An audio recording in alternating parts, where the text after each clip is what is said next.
Hi everyone! Welcome back to my channel, especially to my grade 11 students. This topic is for you, and I'd like to congratulate you for having completed the quarter 1 modules. Congratulations! And today we're going to discuss the week 9 already. Okay, so let's try to discuss. Let's discuss, not just try. Okay, so we will be talking about the language forms. Okay, for the week 9 module. And here, language is primarily used for communication. It could be oral or written. Okay, so we will have to find out what these components of language, the components of language are. Okay, there are 3 of them. So the communication process, it is very essential to know these processes. Okay, so for us to have a better communication, we need to have a better understanding, of course. Okay, so in this regard, okay, we are going to discuss or categorize the language used. Okay, there are 3 components. Okay, so we have the form. Wait, it's not showing yet. We also have the content rather, and we also have the use. Okay, for form here, it includes phonology, morphology, and syntax. Okay, so phonology here has something to do or talks about speech sounds. Okay. Morphology is the small units of meaning within words, and syntax is the word order. Remember, we do have one lesson here. One of the lessons we have here in our channel is about the word order. The word order. Okay, that's good. I hope you still recall it. Okay, and for the content here, it includes semantics. Okay, what are semantics for? Okay, so these are the meaning of words. Okay, so for the content itself, semantics for the content, and for the use, we have the pragmatics. These words aren't that familiar to you. Yes, you will get to know more about them when you reach university. Okay, so for pragmatics, it's the rule for communication through language. Okay, so language forms are actually symbols, okay, that used to represent its meaning. Okay, each form has particular meaning in a particular context. It implies that a language form can have different meanings in different content. Yeah, so we have language forms here. Language forms are symbols used to represent meaning. So that's what we have. Okay, it implies that it can have different meanings in different contexts. I'm pretty sure you are done. Okay, you have a comprehensive feedback or lesson regarding speech acts. Okay, or the speech contexts too. Okay, so it's easier to understand that one. Okay, so we have here according to Hermosa et al. Et al. Here, by the way, is a short terminology from the Italian word, which is Italia. Italia means and others. So we have to say Hermosa and friends, Hermosa and other authors. Okay, so there are a lot of them. Okay, they mentioned that communication is a two-way process in which it is the sending and the receiving of messages, but it could have problems that may affect its smooth flow.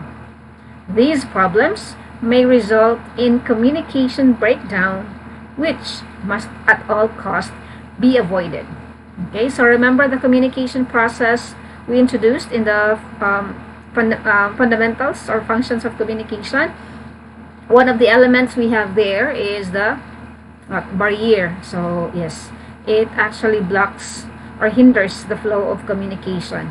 So that is one thing that we need to avoid. I hope we can able to have a healthy communication towards others or among others. Okay, so this language, okay, we do have, okay, here we will be discussing. So this relationship of a language form is actually changing, okay, according to time. Okay, so the meaning over time changes. We have here an example word, gay, G-A-Y, gay. So gay before, long time ago, it's used with the meaning as happy. Okay, yes, that's gay. But as time goes by, in our generation, gay now has a new meaning in which they are actually sprouting like mushrooms in this generation. So gay now in this regard, okay, changes its meaning because it already refers to a social group, okay, social group of people. I hope you know, okay, I do have a lot of gay friends, okay. And since language form can differ to its meanings in different contexts, you should also remember that, okay, the misuse of language form will of course greatly affect the communication process. Okay, so that is what Hermosa and friends, Hermosa et al. Is would like to what they would like to enhance or highlight, okay, highlight rather, okay, about that kind of thing. Okay, so this problem hopefully will not result to communication breakdown. Okay, this is what they were trying to emphasize. Okay, so we also have, okay, we also have here from the author Young and Travis in 2012. They also highlighted that information from our minds cannot be simply transferred into other people's heads. Do you agree? Yes. Okay, so what I have interpreted in my mind wouldn't be that simple or directly be same to you. So our convincing power will not be that helpful. Though, yes, in our speech delivery, so we do, however, the purpose itself, so we need to try to convince, okay, persuade, okay, our audience. Okay, but of course in this regard, each person or the individual always have their own concept of their interpretation according to what they believe in or their opinion itself. Okay, so here the mutual understanding of what a person says can only happen when the speaker uses clear and specific words just to avoid communication breakdown, okay, whether in speech context or in our speech styles. Okay, so for example, there's someone who says, I saw an animal on my way to work this morning. The animal here might be, yes, if we are, yes, it could be the person for you. If you are going to interpret that message, so it would also mean that the animal here is the boyfriend who cheated on you. But literally speaking, the animal here is the animal itself. So there are different, there are a lot of animals that we can think of. Okay, so this would represent different animals, okay, as the receiver of the message when you try to decode it. So therefore, it is very important to use clear words. So you try to emphasize, okay, the exact animal you saw. Okay, so I saw an elephant going to work. You say that one. So specific words, okay, just to avoid communication breakdown. Okay, so because it could also be the different meaning. So I saw an animal going back to work. So probably it was your again your ex-boyfriend who cheated on you. Okay, so different. Okay, so in this regard, okay, we have here Young and Travis identify the two levels of meaning. Okay, so from that example we have, okay, so we do have our different interpretation, right? So they come up with these two meanings of two levels of meaning: the content level of meaning and the relationship level of meaning. Okay, so how are these two differ? Okay, we have here the content level. Okay, it refers to the factual interpretation of the words. So the exact words, what it really means. Okay, the fact. Okay, so example here. So I see you didn't do the dishes. Okay, so factual, you have seen a lot of dishes in the sink, and it's true. Okay, so that's the fact. However, when you try to interpret this in a relationship level of meaning, yes, it would mean different thing. Okay, so here the relationship level of meaning refers to the emotional interpretation of words, especially the tone of the voice that you were using somewhat also signify that you are trying to imply something. Okay, so according to the receiver's point of view, how he decode how he decoded the message. Okay, yes, remember, so you didn't wash the dishes.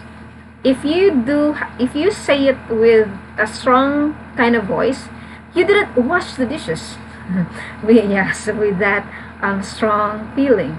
So the decoding part of the receiver, he would interpret your message, or the message that he will receive is that you are a lazy person. What have you been doing all day? That is what you have heard according to your decoding part. So that is why the moment that you um, receive this message from the sender, you would automatically say, I have been exhausted with my modules. I've been doing a lot of things today. Okay, so you interpreted it in a different manner or in a different way. Okay, so again, that is something that we need to avoid. That's why clear, specific words should be provided by the sender. Okay, so we have to go back to the basic from the elements of communication, that the message that we intend to give or to provide to the receiver should always be clear. Okay, so that's why, to avoid misinterpretation and the relationship, we have to use the right tone of voice.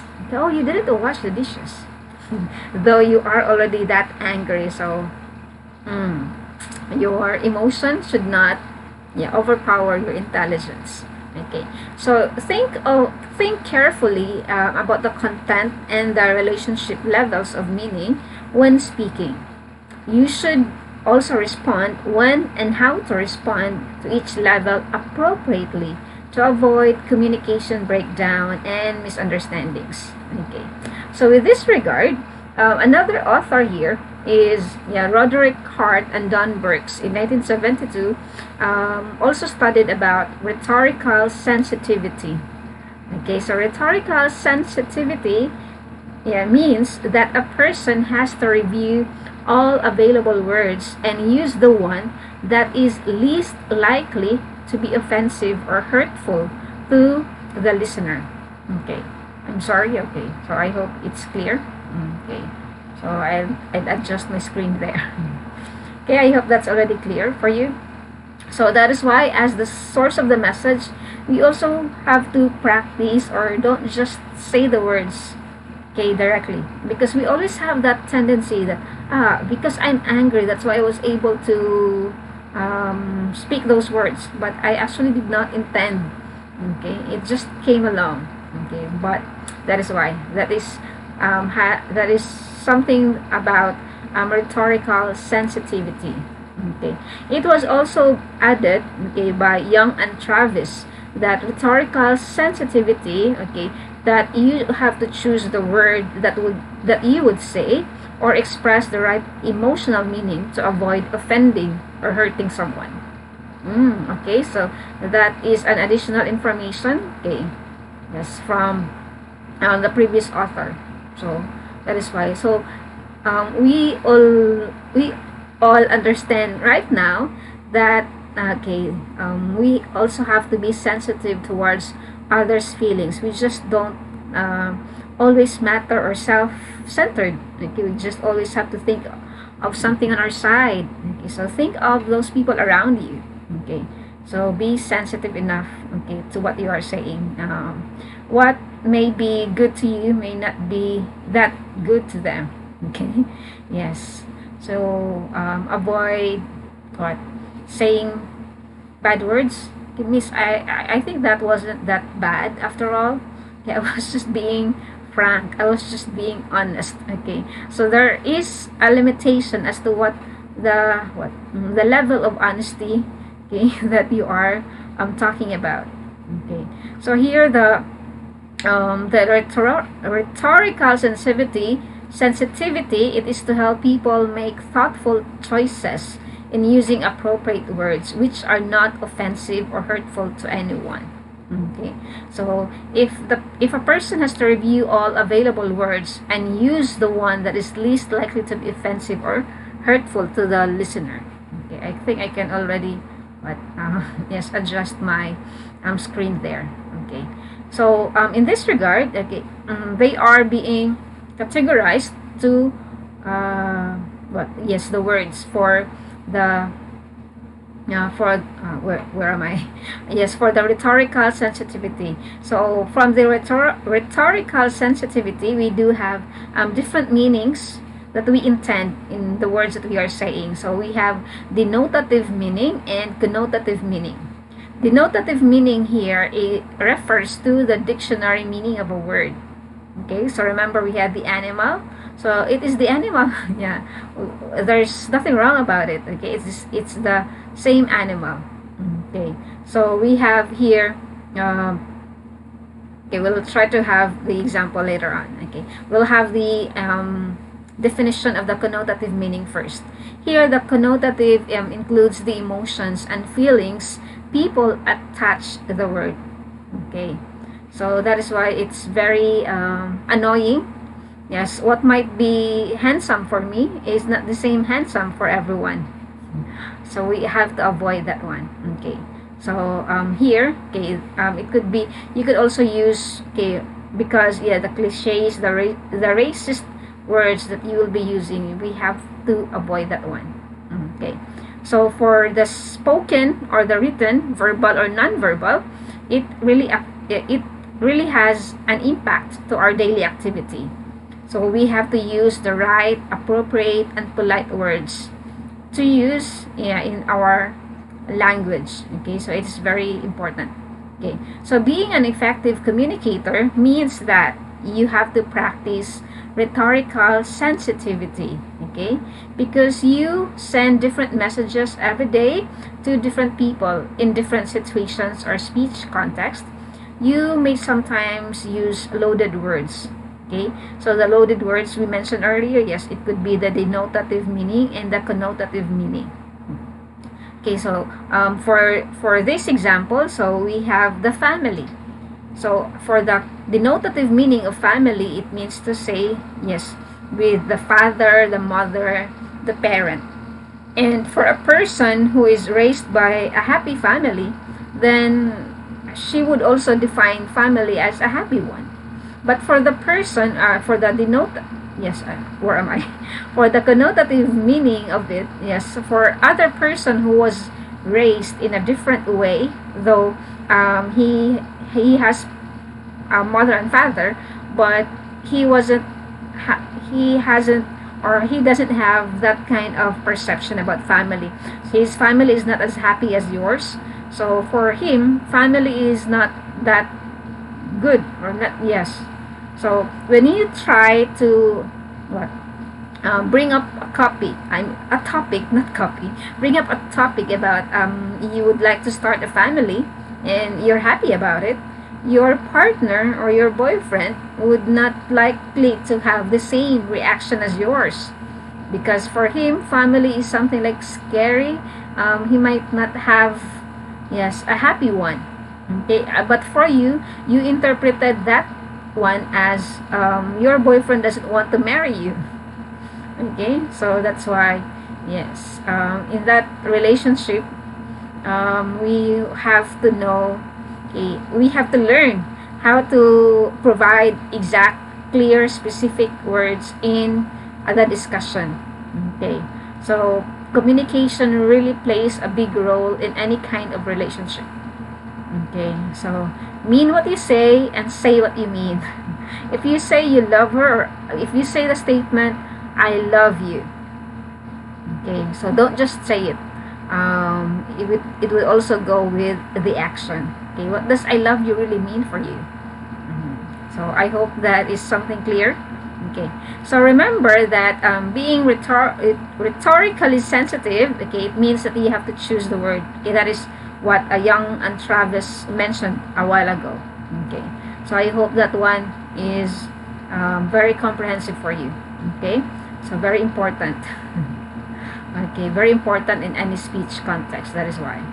Okay, So that's what I said earlier. Being rhetorically sensitive is very important in any speech context. Okay, whether in a different area or different place, different scenario. So you have to mean what you say. Okay. You also have to practice using appropriate language forms for better communication. Okay. So okay, that's it. So I am already done with my slide here. Well, thank you for spending your day with me. Okay, I hope you enjoy learning. That would be all for today. Thank you and enjoy the rest of your day.